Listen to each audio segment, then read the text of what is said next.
평안하신지요?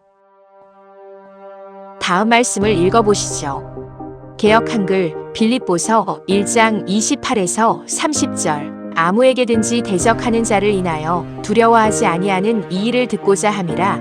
이것이 저희에게는 멸망의 빈거요 너희에게는 구원의 빈거니 이는 하나님께로부터 난 것이니라. 그리스도를 위하여 너희에게 은혜를 주신 것은 다만 그를 믿을 뿐 아니라 또한 그를 위하여 고난도 받게 하심이라. 너희에게도 같은 싸움이 있으니 너희가 내 안에서 본 바요 이제도 내 안에서 듣는 바니라. 자, 이 말씀이 무슨 말씀일까요? 28절에 대적하는 자는 누구를 말할까요? 네, 하나님께 대적하는 자, 바로 마귀 사탄을 말합니다. 성경에서도 나옵니다. 대적하는 자는 사탄이라고요. 정확히는 마귀 사탄 전체의 무리들을 말하는 것이죠. 즉 마귀의 자식들을 말하는 것입니다. 그 대적하는 자로 인하여 두려워하지 않았다는 이야기를 바울이 듣고 싶은 것입니다. 네, 여러분, 조현병, 공황장애, 그리고 전파 무기 피해자들을 가해자들이 두려움으로 속여 올가매어 자신들의 꼬봉으로 삼는 일이 많습니다. 많은 분들이 이에 대해서 아시나 발설조차 하지 못하시죠. 왜냐? 그들을 두려워하기 때문입니다. 제가 오늘 새벽에도 썼지만 두려움은 허상입니다. 허상을 실체로 알고 받아들이면, 즉 두려움이라는 허상을 만들어 속이는 이 더러운 자들이 영적 존재이거나 우리보다 우월한 자들이거나 하는 등의 속임의 실체에 속아 넘어가면 이들의 두려움에 당하는 것이죠. 초대교회에도 이 가증한 마귀의 자식들, 전파 무기 가해자들이 초대교회 성도들을 이렇게 두려움으로 올가매는 일이 있었음을 지금 이 본문에서 바울은 이야기하는 것입니다. 이 두려움을 어떻게 이길 수 있느냐는 제가 오늘 새벽에 쓴 글을 잘 읽어보십시오. 블로그와 카페에서 제가 매 글마다 링크를 거는 추가 글의 첫 번째 링크에도 이에 대한 자세한 요령을 말씀드리고 있습니다. 이 글만 조회수가 몇백이 넘습니다. 많은 분들이 이들에게 속아 두려움의 수작에 넘어갔다는 결론이죠. 그리고 초대교회 때에도 이들 마귀의 자식들은 이렇게 속임으로 초대교회 성도들을 두려움으로 올가매는 작업을 했습니다. 그런데 28절에 바울은 이들 가해자들에 의해 두려워하지 않는 일이 저들, 즉 가해자들에게는 멸망의 명백한 징표가 되나 너희 즉 성도들에게는 구원의 명백한 징표가 된다라고 바울은 이야기합니다. 즉 이들 가해자들의 두려움의 수작에 넘어가지 않는 것이 그들과 우리 사이의 명백한 징표라는 이야기죠. 그들에게는 멸망이요 우리에게는 구원이라고 합니다. 여러분, 제가 이들의 두려움 수작에 넘어가지 않을 수 있는 방법을 알려주는 글을 쓴 것이 이전에는 당했지만 나중에 알게 되어서 이들의 두려움 수작에 대적하여 싸우는 지혜로운 방법들을 나중에 알게 되어서 쓴 것이 아닙니다. 저는 이들이 하는 두려움 수작에 한 번도 당해본 적이 없습니다. 그 이유는 하나님을 신뢰했기 때문입니다. 그렇기 때문에 저는 죽음에 대한 두려움이 없었습니다.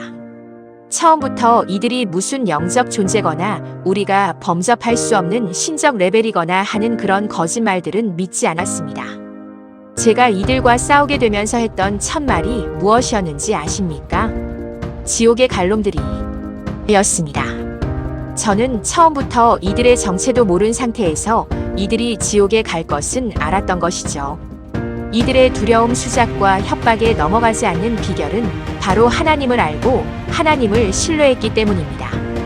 제 가해자들은 지금도 간간히 저를 두렵게 하려고 위협하고 죽인다고 하고 저희 가족들도 끔찍하게 죽인다고 협박해도 저를 넘어뜨리지 못하는 것은 저를 도저히 두려움에 빠지게 할 수 없고 두려움에 빠지게 할 수 없으니 어떤 수작도 통하지 않게 되니 저를 그냥 내비두는 것입니다. 저놈은 어쩔 수 없는 놈인가 보다라고 제 가해자들은 생각할 것입니다. 한두 번 건드린 것이 아닙니다. 어찌되었든 바울은 본문에서 초대교회 성도들도 이들의 두렵게 하는 수작에 대항하여 싸우는 일이 있었음을 이야기하고 있는 것입니다. 그리고 바울은 이 대적하는 자들, 마귀의 자식들, 전파 무기 가해자들에 대해서 그들이 하는 두려움 수작에 속지 않고 이기는 것이 구원의 명백한 표징이라고 이야기한 것입니다. 그들에게는 멸망의 명백한 표징이라고 이야기하는 것이죠. 29절에는 하나님께서 이러한 은혜를 주셨는데 이는 예수님을 믿게 한 뿐만 아니라 그분을 위하여 고난도 받게 하려 하심이라고 말합니다. 고난을 두려워하지 마십시오. 고난은 어찌 보면 이 썩어져가는 세상, 이 속은 세상, 이 더러워진 세상, 이 불합리한 세상에서 진리를 외치는 사람들에게는 어찌 보면 당연한 것입니다. 그래서 예수님도 억울하게 죽임을 당하지 않았습니까? 예수님은 전혀 죽임당할 일을 하지 않았습니다. 예수님을 따르는 우리도 세상에서 전혀 죽임당할 일을 하지 않습니다.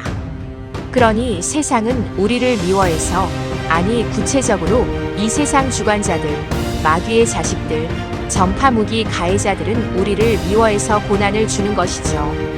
이 세상에서 의로운 자들이 고난을 받는 것은 당연한 일입니다. 그것을 억울하다거나 이상하게 받아들이지 마십시오. 30절에 바울은 너희 즉 너희 빌립보 성도들에게도 같은 싸움이 있다고 말하죠. 무슨 싸움입니까? 네. 전파 무기 피해자들이 겪고 있고 치르고 있는 이 가해자들과의 싸움을 말하는 것입니다. 그런데 그 싸움이 다 바울이 이야기했던 싸움이라고 바울은 말합니다. 보십시오. 30절에 너희에게도 같은 싸움이 있으니 너희가 내 안에서 본 바요. 이제도 내 안에서 듣는 바니라. 네. 사도 베드로도 형제들에게 다른 형제들도 너희와 같은 고난을 당하는 줄 알라라고 이야기한 바 있습니다. 여러분들이 고난을 당하는 것 당연한 것입니다.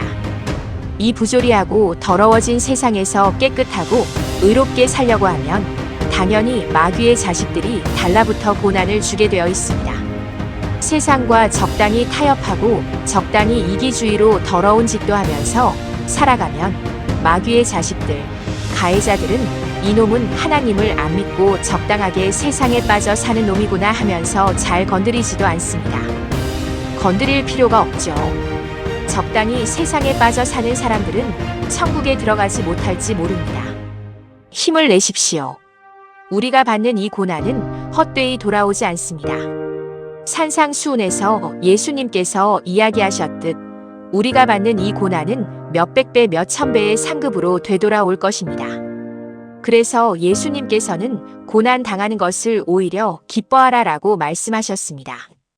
우리의 이 생에서의 삶은 영원한 생명에 비하면 스쳐 지나가는 찰나의 바람에 불과합니다. 좌절하지 마시고 예수님의 재림을 기다리며 지혜롭게 미혹에 빠지지 말고 견디어내고 승리하십시오. 그것이 우리가 나아가야 할 길입니다. 영상 시청하시느라 수고하셨습니다.